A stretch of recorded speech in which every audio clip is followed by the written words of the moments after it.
Sem Preconceito. Hoje, Moisés, no Sem Preconceito, uma pauta muito especial e você ontem disse uma frase que foi a que define o quadro de hoje, que é: primeiro a gente vai ouvir, de coração aberto, e depois tirar as nossas conclusões, porque de fora é muito fácil a gente sair julgando as pessoas. A gente recebe aqui a Elisandra Cristina Vieira. Ela é artesã e egressa do sistema prisional. Quando a gente fala egressa, para o ouvinte entender, é ex-detenta, já esteve no presídio, cumpriu sua pena e hoje zerou sua dívida com a sociedade, hoje está reinserida na sociedade, e ela topou o nosso convite de vir aqui compartilhar um pouquinho da sua história. A gente está muito feliz. Elisandra, bom dia.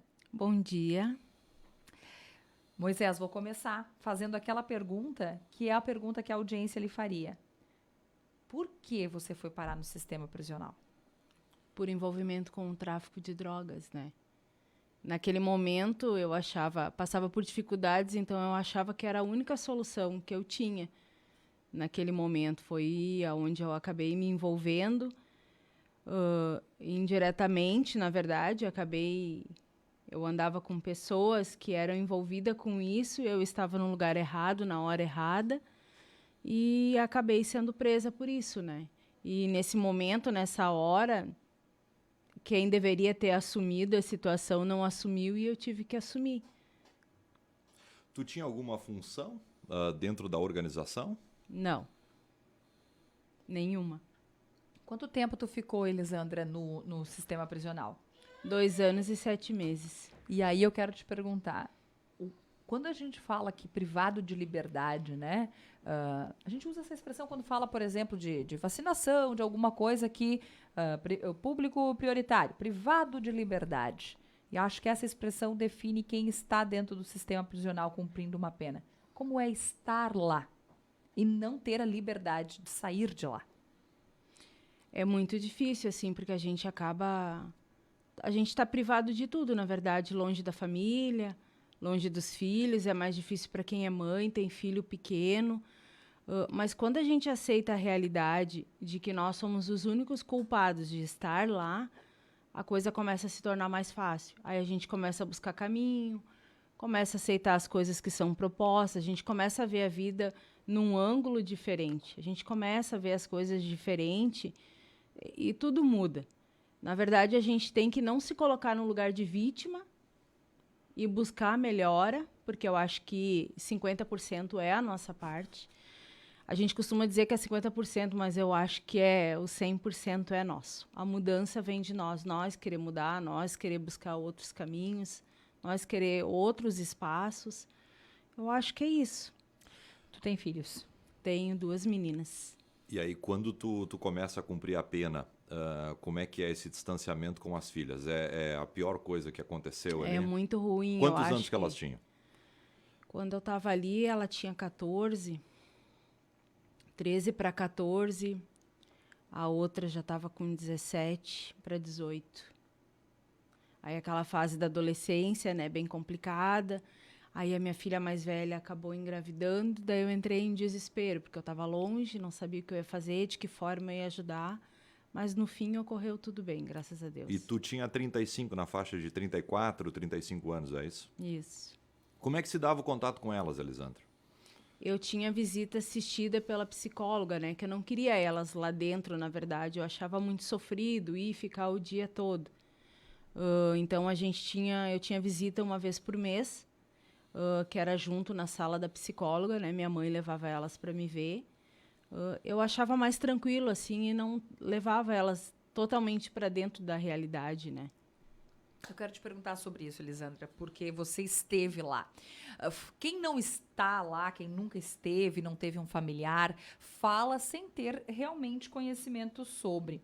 Como é estar lá, como é a rotina dentro de um sistema prisional, as regras que tem que cumprir, porque às vezes, Moisés, quando a gente noticia alguma situação de alguém envolvido no tráfico foi detido, de forma geral, se tem a sensação de que vai se ficar um período lá curtindo férias, descansando. Como é, Elisandra, lá dentro? Na verdade, a realidade é que a sociedade acha que o detento está lá, ele está comendo, está bebendo, está dormindo, né, nas costas do Estado ou da sociedade mesmo, mas não é assim que funciona, não é mesmo. É difícil, é complicado, a gente temos regras, temos horários de pátio, mas nos últimos tempos mudou muita coisa. E sem falar que é complicado tu viver com 8, 9 pessoas dentro de uma cela pequena, pessoas que tu nunca viu na vida. Mas assim, ó, mudou muito. Quando trocou a direção do feminino, que passou a ser a dona Rita, muita coisa mudou lá. Ela buscou muito trabalho fora, muito apoio fora para as meninas lá dentro. Veio costura, veio artesanato, veio curso. Tem a questão da aula lá dentro. Eu me formei no ensino médio lá dentro. Então, veio muita oportunidade, sabe? A gente sabe que eles costumam dizer que não é o melhor lugar do mundo lá dentro, né? Eu já aproveitei tirar tudo que eu tinha de bom, assim, de melhor, me ocupar, tentar fazer coisas novas. Era curso, era aula, era biblioteca. Então, tudo que eu pude aproveitar de oportunidade que veio lá dentro, eu aproveitei, porque eu acho que quem faz a diferença é nós mesmos. Elisandra, em relação aos primeiros dias, principalmente, tu achava perigoso? Tu sentia medo? Como é que era dividir a cela com pessoas que tu não conhecia? Alguém te amedrontou? Como é que é esse clima lá interno? Sempre teve muito respeito. Eu acho que, eu não digo no sentido geral das penitenciárias, né? Mas no feminino de Lajeado, assim, eu nunca senti medo, assim.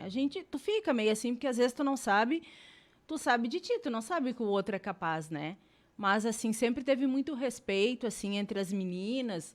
Uma desavença, uma coisa e outra, sempre tem, né? Isso tem em qualquer lugar, não só dentro da prisão.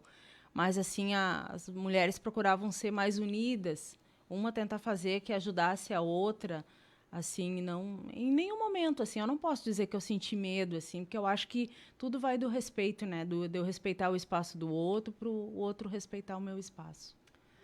Lá dentro, com exceção das filhas, né, dessa questão da saudade, do que tu sentia falta da tua liberdade aqui fora? Esse da gente poder, o direito de ir e vir, né? De tu poder estar num lugar, tu poder estar com as pessoas, sabe? Tu se limitar todo dia, tu tá levantando no mesmo lugar, tu olhar para as mesmas pessoas, sabe? Aquela rotina de tipo, amanhã eu já sei o que eu vou fazer, a mesma coisa que eu fiz hoje, entende? Não tem muita coisa, assim, E aquela questão de tu estar trancada, de tu não poder sair, né? Tu ter aquelas 2 horas de pátio, depois daquilo tu volta, o restante das horas é dentro daquele quadrado. Elisandra, tu acorda todo dia no mesmo horário?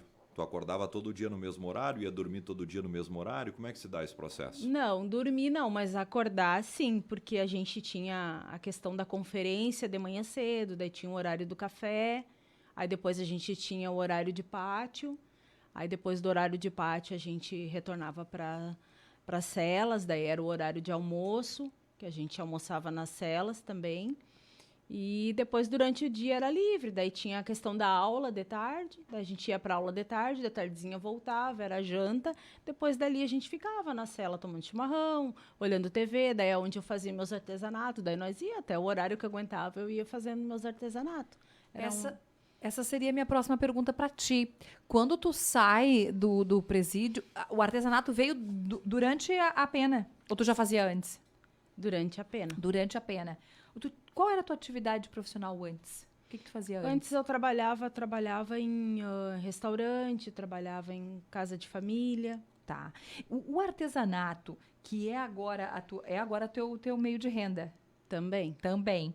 Veio durante esse teu período lá de penitenciária. Como foi aprender? Como foi sair sabendo que, opa, agora eu tenho um ofício que vai me garantir um momento ali, pelo menos, para me reinserir no mercado de trabalho? A importância disso. Para mim é muito importante, porque, na verdade, foi o que me ligou a tudo aqui fora, né? O artesanato, principalmente o amigurumis, que a gente fazia lá dentro, me trouxe uma fonte de renda lá dentro. Eu conseguia também ajudar minhas filhas ali fora com esse dinheiro, conseguia me manter lá dentro, e sem falar que é uma terapia, né? Uma calma, dava uma calmaria, tirava a gente daquele lugar. E quando tu via as peças prontas nas mãos das pessoas, e principalmente das crianças, te trazia uma felicidade. E foi através desse amigurumi no sistema prisional foi o que me trouxe a conexão aqui para fora. Foi o que o pessoal do sistema prisional continuou me ajudando, a Defensoria Pública, o MP me ajudou muito na rua logo que eu saí. Através do Amigurumi foi o que me ligou ao meu primeiro emprego, que é na Docile, que foi aonde os únicos que abriram as portas para mim, porque o resto onde eu fui ninguém abriu. A Docile, então, abriu a porta para mim. E depois a minha querida e amada Cristiana Garcia, que é com quem eu trabalho no segundo emprego. Que legal. E como foi o início, Elisandra? No ambiente familiar, no ambiente entre amigos, nas pessoas conhecidas, junto às filhas, quando tu sai da prisão, quando tu cumpre o regime e sai da prisão, teve preconceito, teve problemas, pessoas, tu te vitimizava, as pessoas te olhavam diferente, como é que era isso? Como é que foram principalmente os primeiros dias? Os primeiros dias eu não vou dizer que foi fácil, mas também não foi difícil. E eu nunca dei muita bola para essa questão do preconceito. Com as minhas filhas, assim, foi um pouco difícil, porque eu tinha só a mais nova comigo, então a mais velha, como ela acabou engravidando, aí ela acabou casando e morando numa cidade mais distante, então a gente não tinha tanto contato, mas era por telefone.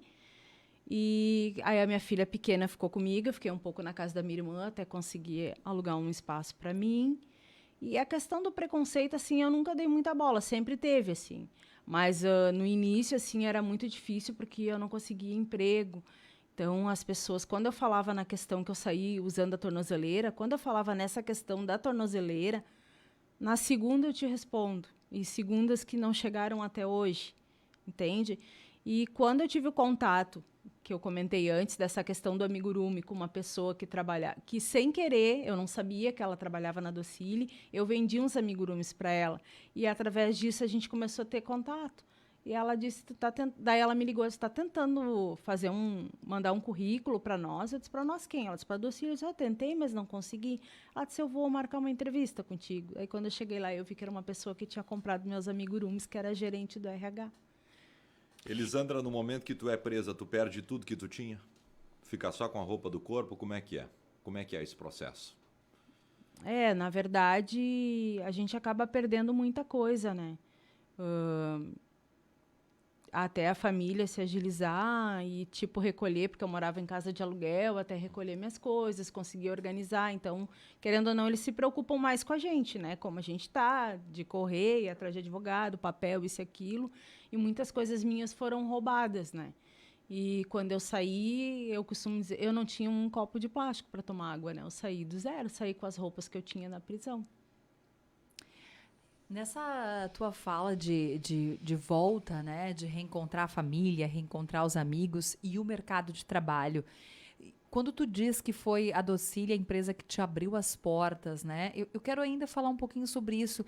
O fato de usar a tornozeleira, o fato de ter cumprido parte da tua pena, tua dívida com a sociedade, estar cumprindo naquele momento com a tornozeleira, as pessoas, de modo geral, ainda não veem isso como estou cumprindo a pena, estou zerando essa dívida e preciso voltar para o mercado de trabalho para não reincidir de novo, né? Para não ter uma situação de crime novamente. As pessoas ainda não veem dessa forma. Não. Ainda tem o preconceito, né? As pessoas às vezes ficam meio... Quando eu comecei na Docile, assim, nunca me trataram mal, mas a gente percebia no olhar que um e outro colaborador acabava te olhando, assim, um pouco com medo, com receio, porque, né... Porque identificava a tornozeleira. Porque identificava a tornozeleira. Ah, mas ela veio do presídio, será que não vai ter problema? Que daí... o que a pessoa acha que todo mundo é violento, né? Lá dentro é violento, é agressivo. Aí muitos ainda vinham fazer perguntas, né, como que era lá dentro. É verdade que vocês apanham, são muito judiados? Eu disse, não é assim a realidade, né? Eu disse, eu não vou dizer que é no geral, eu digo, mas lá não é assim, onde eu estive não é assim. Então, as pessoas têm esse preconceito, né? Tanto que uma senhora, que ela é um cargo bem superior a mim, na Docile, ela chegou no meu chefe e disse assim, você sabia que a gente tem uma menina que usa tornozeleira? E ele disse, sim, meu chefe, sim, né, meu chefe. Ele disse, sim, eu sei. A gente tem que tomar um pouco cuidado, né? Porque eles vêm daquele ambiente que não é muito legal. Tu sabe quem é a menina? Eu sei. Diz ele, eu sei, não tem problema nenhum, mas tu confia nela, confia, tem total respeito. Mas quem é ela? É aquela que trabalha direto contigo, é que tu vem aqui dentro, tu tem contato direto, as informações que tu precisa, tu tira com ela. Mas quem é ela? Daí ele falou meu nome, né? Elisandra, não acredito. Mas tão amável, nem parece. Elisandra, talvez a pergunta mais difícil até agora. Voltar para lá. Cometer um erro novamente. Como é que tu avalia daqui para frente? Essa possibilidade. Como é que é assim quando sai? Existe uma promessa contigo mesmo para cá, eu não volto, nunca mais cometer esse erro. Como é que é quando tu sai de lá? Pensar no futuro, né? Eu acho que a gente, quando tá lá dentro, tu já começa a avaliar o que tu quer e o que tu não quer mais, né? E eu pensava assim, isso é uma coisa que eu não quero mais para mim. Querendo ou não, por mais que eu tive muita coisa boa que eu aprendi lá dentro, esse tempo que a gente perde de estar aqui. O meu tempo de fazer coisas que eu estava fazendo, aprendendo coisas boas lá dentro, eu poderia estar fazendo aqui fora, para muito mais pessoas, né? Para mim mesmo. Então, acho que esse de eu voltar lá como apenada, isso é uma coisa que eu posso dizer assim, que eu tenho certeza que não mais. Mas quero voltar assim com um projeto social, quero trabalhar com as meninas, porque eu acho que eu quero que elas vejam, o que eu queria passar para elas é que como eu tive a oportunidade, como deu certo e como está dando certo comigo, que com elas também pode dar. Porque muitas que estão lá dentro pensam assim, para mim não tem mais jeito, não tem mais solução. Eu vou sair daqui de dentro, não vou ter nada. Não vou ter, às vezes, nem o apoio da família, que às vezes, infelizmente, algumas famílias acabam descartando e se afastando, né, de seus familiares por estarem lá. Não vou ter apoio de ninguém, para onde vai voltar? Para o mundo do crime, né? Então, eu quero mostrar para elas que tem essa oportunidade, que tem sim, que tem a mudança, que a gente pode melhorar, sim. É difícil. Muito bem. Elisandra, a tua soltura, ela ocorre em abril de 2020, é isso? Isso. Abril de 2020, são 3 anos fora já. Tu é muito jovem, né? Tem 43 anos, agora está trabalhando. Adriana Garcia, é isso? A Cristiana Garcia. Cristiana Garcia. E é 41, né? 41? 41. Tu tá colocando mais idade na conta dela. Quanto eu coloquei? 43. 43. 41. Há 3 anos que ocorreu a soltura.